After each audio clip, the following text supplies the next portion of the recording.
The Lord said to Moses and Aaron, "Say to the Israelites, of all the animals that live on land, these are the ones you may eat. You may eat any animal that has a split hoof, completely divided, and that chews the cud. There are some that only chew the cud or only have a split hoof, but you must not eat them. The camel, though it chews the cud, does not have a split hoof. It is ceremonially unclean for you. The coney, though it chews the cud, does not have a split hoof. It is unclean for you. The rabbit, though it chews the cud, does not have a split hoof. It is unclean for you. And the pig, though it has a split hoof, completely divided, does not chew the cud. It is unclean for you. You must not eat their meat or touch their carcasses. They are unclean for you. Of all the creatures living in the water of the seas and the streams, you may eat any that have fins and scales. But all creatures in the seas or streams that do not have fins and scales, whether among all the swarming things or among all the other living creatures in the water, you are to detest. And since you are to detest them, you must not eat their meat, and you must detest their carcasses. Anything living in the water that does not have fins and scales is to be detestable to you. These are the birds you are to detest and not eat because they are detestable: the eagle, the vulture, the black vulture, the red kite, any kind of black kite, any kind of raven, the horned owl, the screech owl, the gull, any kind of hawk, the little owl, the cormorant, the great owl, the white owl, the desert owl, the osprey, the stork, any kind of heron, the hoopoe, and the bat. All flying insects that walk on all fours are to be detestable to you. There are, however, some winged creatures that walk on all fours that you may eat. Those that have jointed legs for hopping on the ground. Of these you may eat any kind of locust, katydid, cricket, or grasshopper. But all other winged creatures that have 4 legs you are to detest. You will make yourselves unclean by these. Whoever touches their carcasses will be unclean till evening. Whoever picks up one of their carcasses must wash his clothes, and he will be unclean till evening. Every animal that has a split hoof, not completely divided, or that does not chew the cud, is unclean for you. Whoever touches the carcass of any of them will be unclean. Of all the animals that walk on all fours, those that walk on their paws are unclean for you. Whoever touches their carcasses will be unclean till evening. Anyone who picks up their carcasses must wash his clothes, and he will be unclean till evening. They are unclean for you.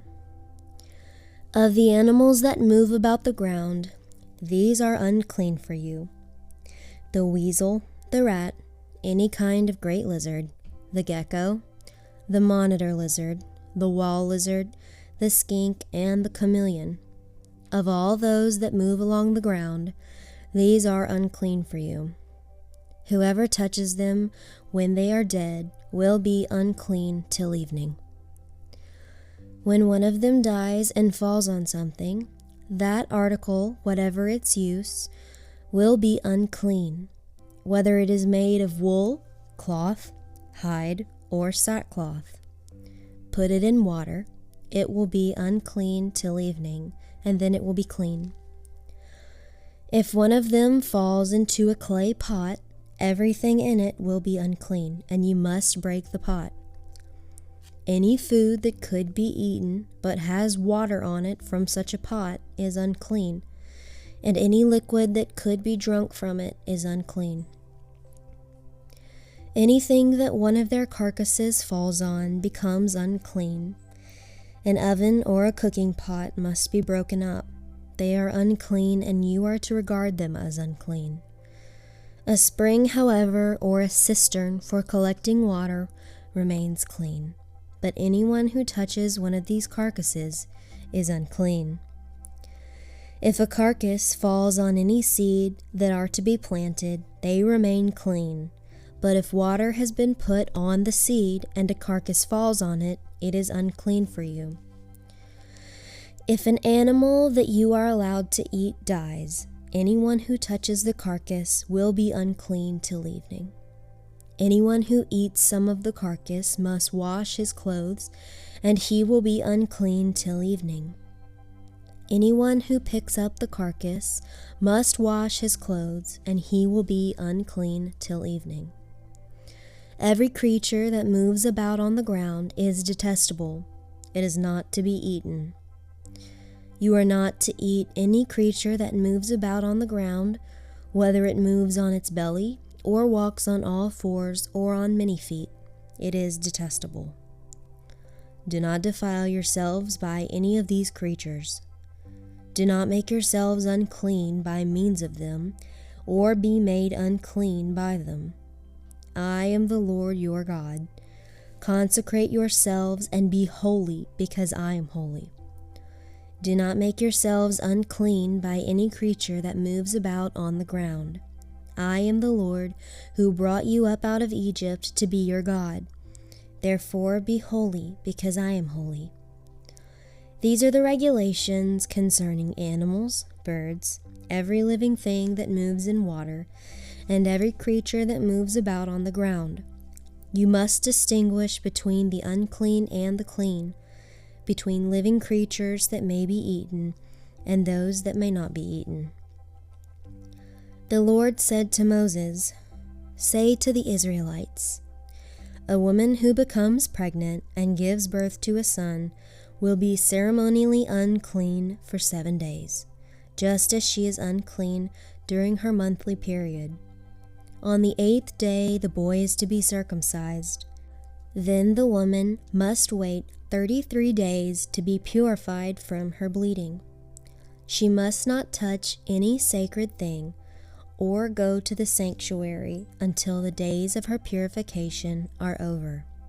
If she gives birth to a daughter, for 2 weeks the woman will be unclean, as during her period. Then she must wait 66 days to be purified from her bleeding. When the days of her purification for a son or daughter are over, she is to bring to the priest at the entrance to the tent of meeting a year-old lamb for a burnt offering, and a young pigeon or a dove for a sin offering. He shall offer them before the Lord to make atonement for her, and then she will be ceremonially clean from her flow of blood. These are the regulations for the woman who gives birth to a boy or a girl.